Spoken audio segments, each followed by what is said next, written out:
Turma, nessa aula, partindo que a gente já aprendeu a estimar um modelo de regressão linear simples, ou seja, a gente já sabe estimar o beta 0 e o beta 1, agora a gente pode estar encontrando testes para verificar a significância desses parâmetros do nosso modelo.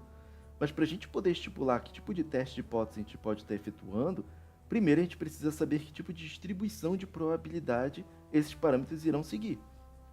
Então, para a gente poder fazer esse nosso modelo de regressão, a gente vai precisar saber quem é esse nosso modelo de regressão linear normal.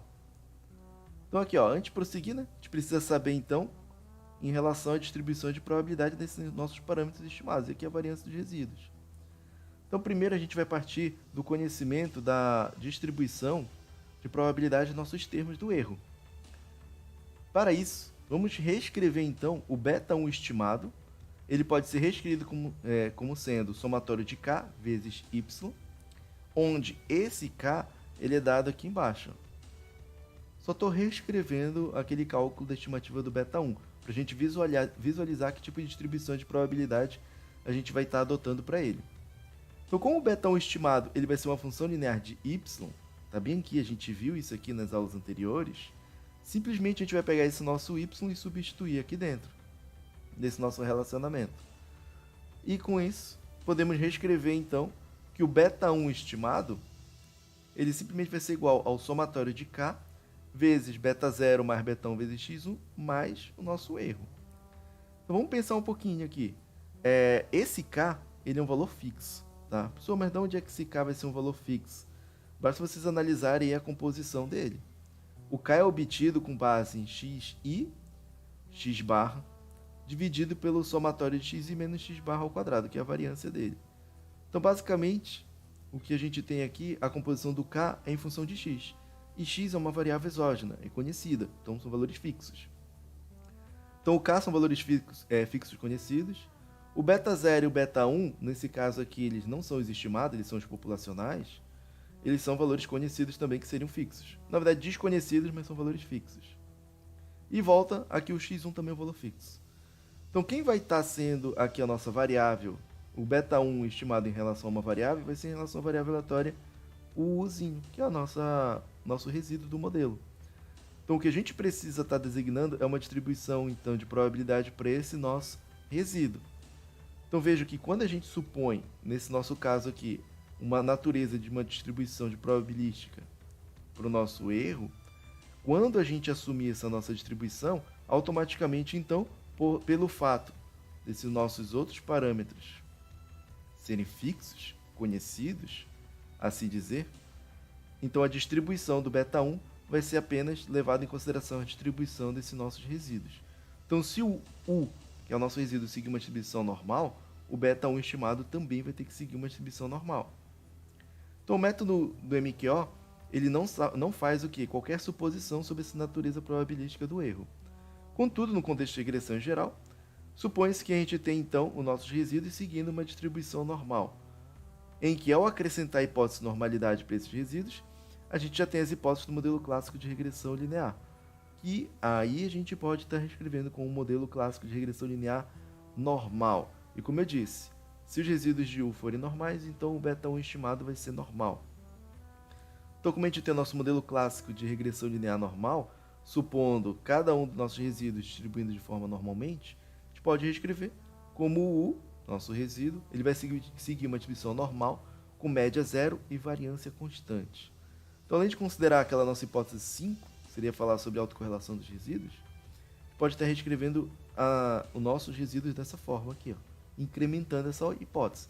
Então, a gente tem os resíduos seguindo uma distribuição normal, média zero e variância constante, sendo independentes e identicamente distribuídos. Tá? Cada erro, a gente não quer que tenha uma correlação com outro erro. Mas por que a gente supôs normalidade, então, para os nossos resíduos? Bem, a gente supõe normalidade para os resíduos, porque de acordo com o teorema central do limite, a gente permite demonstrar que se a gente tiver um grande número de variáveis aleatórias e elas sejam independentes, lembra que a ideia de formular um modelo de regressão, é que essas variáveis que a gente vai estar inserindo, x1 e o x2, assim sucessivamente, que a gente vai ver a regressão múltipla lá na frente, essas variáveis x1 e x2, elas são independentes, tá? A gente não quer que elas tenham um grau de dependência entre elas, senão isso vai atrapalhar aí nosso modelo. A gente vê lá na frente. Então, com poucas exceções, a gente tem que a distribuição da soma dessa nossa distribuição de probabilidade normal também vai... Então, a distribuição dessas somas tende à distribuição normal conforme o número dessas variáveis vai estar aumentando indefinitivamente. Então, tem grandes problemas. Posso estar inserindo outras variáveis no meu modelo, que isso não vai alterar. Vai estar seguindo ainda uma distribuição normal. Segundo, uma variante do teorema central do limite vai nos dizer que se a gente tiver um número de variáveis que não seja muito grande, ou seja, por mais que aqui o item 1 não seja dotado aumentando muito, mas se a gente tiver aí o número de variáveis não seja estritamente independente, mas a sua soma ainda assim vai ser normalmente distribuída. Outro ponto aqui, e o mais importante que a gente tem também. Dada a hipótese de normalidade, a distribuição de probabilidade dos estimadores de mínimos quadrados ordinários pode ser facilmente derivada, uma vez que das propriedades de distribuição normal, qualquer função linear de variáveis com distribuição normal também é normalmente distribuída. Ou seja, aqui a gente tem o nosso beta1 sendo colocado da seguinte forma, em função do u, como eu falei anteriormente. Então, como a gente tem uma função, o beta1 sendo uma função linear desse nosso uzinho aqui, nosso erro, então ele também segue uma distribuição normal. Isso vai acontecer a mesma coisa com o beta0, tá? Porque o beta0 também a gente coloca ele em função do beta1. Lembre, o beta0 estimado, ele vai ser igual a y barra menos beta1 estimado vezes x barra. Então, se eu adotei que se o u ele vai seguir uma distribuição normal, zero, variância constante, se ele segue uma distribuição normal, isso aqui vai implicar que o nosso beta1 estimado também vai seguir uma distribuição normal. Então, eu vou colocar os parâmetros dele aqui, tá? Se o beta1 seguir uma distribuição normal, então isso aqui implica que o nosso beta0 também vai estar seguindo uma distribuição normal. E aqui os parâmetros aqui dentro. Por quê? Novamente, se a gente tem aqui uma função linear, então vejam que do beta0 em relação ao beta1, a gente tem esse relacionamento linear. Então, sabendo que o nosso beta1 aqui segue uma distribuição normal, isso vai impactar também que o nosso beta0 segue uma distribuição normal. Perfeitamente. Ou seja, basta que a gente tenha atribuído a suposição dos nossos resíduos serem distribuídos normalmente, beta0 e beta1 vão também seguir a mesma distribuição. A distribuição normal é comparativamente simples, envolvendo apenas dois parâmetros, média e variância. A distribuição normal, como vocês já devem ter visto lá nas aulas de estatística mais básica, na parte de probabilidade, a distribuição normal ela só tem como dois parâmetros a média e a variância, parâmetros fáceis de ser encontrados. Outro ponto, se estivermos lidando com uma amostra pequena ou finita, a hipótese de normalidade vai assumir papel muito importante, que é aí que vai estar auxiliando a gente para estar fazendo essa derivação de distribuição, para pegar os nossos estimadores e utilizar os testes estatísticos T, F e o Q quadrado. Lembrem que em relação à distribuição normal, a gente tem um relacionamento entre um T, a F e a Q quadrado, que dependem dela seguir uma normal. E em amostras grandes, no próximo quesito, as estatísticas que a gente for calcular, tanto para os nossos testes que a gente vai realizar daqui a pouco, e o F, eles vão assumir o quê? Ser aproximadamente com distribuição probabilísticas T e F. De forma que, então, quando a gente aplicar nossos testes T e o teste F, elas vão se basear na distribuição normal. Isso aí, então, vai ser bem utilizado para validar os nossos testes. Então, a distribuição normal ela é uma guia, porque ela valida a F, a Q quadrado e a nossa T. Então, com isso, quais são as propriedades dos estimadores dos mínimos quadrados ordinários quando a gente já coloca a hipótese de normalidade para os resíduos? Que aí já vai implicar também, como eu falei, para os parâmetros estimados. Então continua sendo MQO, os estimadores por MQO vão ser não viesados, eles têm a variância mínima, ou seja, eles são eficientes, porque eles possuem a menor variância dentre todos os estimadores de outras classes. São consistentes. O que é um estimador ser consistente? Né? Você deve ter visto já nas aulas de inferência. É à medida que o tamanho da amostra ele vai estar aumentando indefinidamente, os estimadores vão convergir para os verdadeiros valores da população. Então, por mais que a gente tenha aí um estimador que possa ser viesado, mas quando a gente aumenta o tamanho da amostra, simplesmente ele vai estar convergindo então para os verdadeiros valores da população. Então eles vão deixar de ser viesados. Basta aumentar o tamanho da amostra. 4. Se o nosso beta zero, que é uma função também linear dos nossos erros, apresentar a distribuição normal, então a gente vai ter aqui a média do nosso beta zero e a sua variância também dele. Pode ser obtido dessas duas formas. No caso, a gente pode dizer, agora que eu colocando os parâmetros, que anteriormente eu não mencionei, né?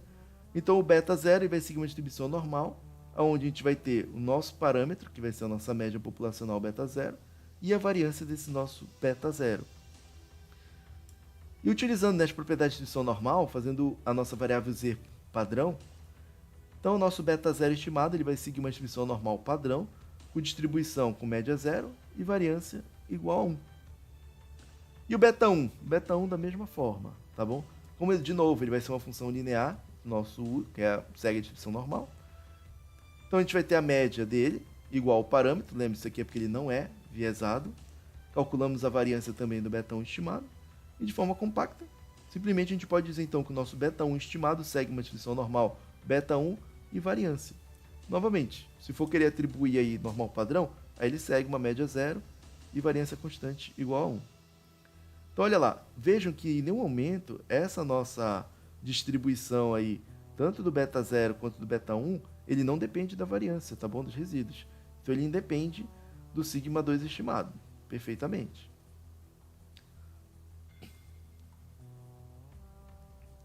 E 7.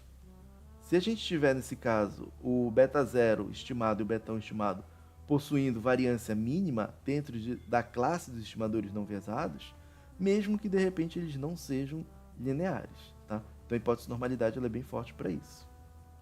Então onde a gente quer chegar? Onde é que implica tudo isso, né?